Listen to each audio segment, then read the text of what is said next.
Friends, சிந்து பைரவின்ற எபிசோட்ல என்ன நடக்கலாம் அப்படிங்கிறத பற்றி பார்க்கலாம். இன்னைக்கான எபிசோட் இன்ட்ரெஸ்டிங்கான எபிசோட் அப்படின்னே சொல்லலாம். சிவா கொடைக்கானலுக்கு ஹாஸ்பிட்டல் விஷயமா கிளம்புறாங்க. இப்போ சிந்து கூட வர்றதுக்கு என்னென்னமோ பேசி பார்க்குறாங்க. இப்போ சிவா கடைசியில் கிளம்புனதுக்கப்புறம் இப்போ சாமிக்கிட்ட வேண்டிக்கிட்டு அந்த கயிறுலாம் கட்டி விட்றாங்க. அதுக்கப்புறம் சிவா வெளியில் கிளம்பும்போது பார்த்தோம்னா கிஸ் பண்ணுறாங்க. இப்போ பார்த்தோம் அப்படின்னா என்னைக்காவது உண்மை தெரிஞ்சுன்னா நீ இந்த வீட்டை விட்டு வெளியில் போக வேண்டியது வரும் அப்படிங்கிற மாதிரி சிவா சொல்கிறாரு. அதுக்கு சிந்து எப்பவும் போல் யதார்த்தமாக அதெல்லாம் நடக்கிறப்போ பார்த்துக்கலாம் டாக்டரே அப்படிங்கிற மாதிரி சிரிக்கிறாங்க. நீ திருந்தவே மாட்டேல்ல அப்படிங்கிற மாதிரி சிவா சொல்லிட்டு சிரிச்சுக்கிட்டே கிளம்புறாரு. வெளியில் அன்னபூர்ணி உட்காந்துருக்காங்க. அங்கே சொல்லிவிட்டு ஆசீர்வாதம்லாம் வாங்கிட்டு கிளம்புறாங்க. இப்போ சிவா வந்து கிளம்புறதை பார்த்துட்டு சிந்து அப்படியே சோகமாக இருக்கிறப்ப இப்போ அன்னபூர்ணி கிட்ட வந்து சிந்து சொல்லிடுறாங்க. உடனே நீ சிந்துவும் கூப்பிட்டு போ அப்படிங்கும்போது இல்லை என்னால் இப்போ கூட்டிகிட்டு போக முடியாது, நான் போய் முதல்ல என்ன அங்கன்னு பார்த்துட்டு வந்துடுறேன் அப்படிங்கிற மாதிரி சொல்லிவிட்டு சிவா கிளம்பிடுறாரு. சிந்துக்கிட்ட வந்து அன்னபூர்ணி வந்து சமாதானமும் சொல்லிடுறாங்க. இப்போ சிவா காரில் கிளம்பி போகிறத இப்போ சிந்து அப்படியே பார்த்துக்கிட்டே இருக்கிறாங்க. அடுத்து பார்த்தோம்னா வீட்டில் எல்லோரும் உட்காந்துருக்காங்க. அதாவது பார்த்தோம் அப்படின்னாக்கா அன்னபூர்ணி, ஆறுமுகம், அதே நேரத்தில் பார்த்தோம்னா பைரவி, இந்த பக்கத்து பார்த்தோம்னா மகா உட்காந்துருக்காங்க. கூட பார்த்தா வாசு, அதாவது சிவாவோட அப்பா இருக்காங்களா, அவங்களும் உட்காந்துருக்காங்க. இப்போ திடீர்னு அந்த வாழை வியாபாரம் சம்மந்தமாக, வாழை கரும்பு எல்லாம் வியாபாரம் சம்மந்தமாக பேசிக்கிட்டு இருக்கும்போது எசக்கி ஒரு வியாபாரியை கூட்டிகிட்டு வந்துட்டு அவங்கள்ட்ட விற்கலாம் அப்படிங்கிற மாதிரி ரொம்பவுமே கம்பல் பண்ணுறாங்க. கூட மகாவும் சேர்ந்துட்டு பேசுகிறாங்க.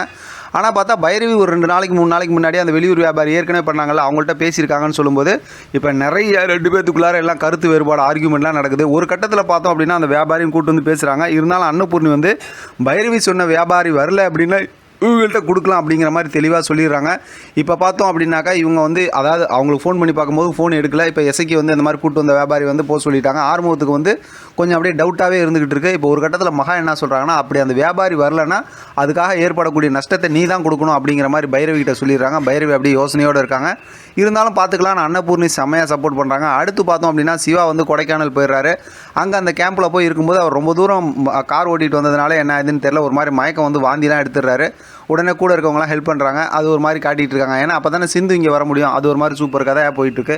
இன்னொரு பக்கத்து பைரவி அந்த வியாபாரிகளுக்கெல்லாம் ஃபோன் பண்ணி பார்க்குறாங்க. அவங்க எடுக்கலன்னதுமே இப்போ ஆறுமுகமும் வந்து கேட்குறாங்க. இப்போ பார்த்தோம்னா 2 பேத்துக்குள்ளார வழக்கம் போல் டாம் அண்ட் ஜெர்ரி சண்டை மாதிரி நடந்ததுக்கப்புறம் இப்போ பைரவி சொல்கிறாங்க, கண்டிப்பாக அந்த வியாபாரி வருவாங்க, வந்துட்டாங்கன்னா நீ என்ன சொல்கிற அப்படிங்கிற மாதிரி கேட்கும்போது நீ கேட்குறத கொடுக்குறேன் அப்படின்னு ஆறுமுகம் சொல்கிறாரு. இப்போ ஆறுமுகம் சொல்கிறாரு, வரலன்னா நீ என்ன கொடுக்குற அப்படிங்கும்போது நான் நீ கேட்குறத கொடுக்குறேன் அப்படிங்கிற மாதிரி சொல்லிடுறாங்க.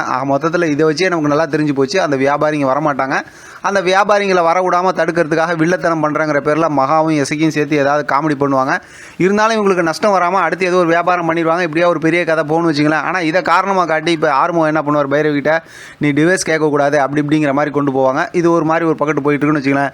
இன்றைக்கான எபிசோடில் ஒரு ஹைலைட்டான ஸ்டோரி என்ன அப்படின்னு பார்த்தோம் அப்படின்னாக்கா, ஏற்கனவே காயத்ரிக்கு பார்த்தவங்கள அந்த மாப்பிள்ளை இருக்கார்ல, அவரும் அங்கே அந்த டீ கடை அவர் கடத்துறதுக்கு ஒரு ரவுடி வந்தாங்களா, எசைக்கு ஏற்பாடு பண்ணுவாங்க. அவங்க டீ கடையில் வந்து பார்த்தா டீ குடிச்சிட்டு இருக்காங்க. அந்த இடத்துக்கு செலியன் வராரு. செலியன் வந்து அந்த ரவுடியை பார்த்து பிடிச்சிடுறாரு.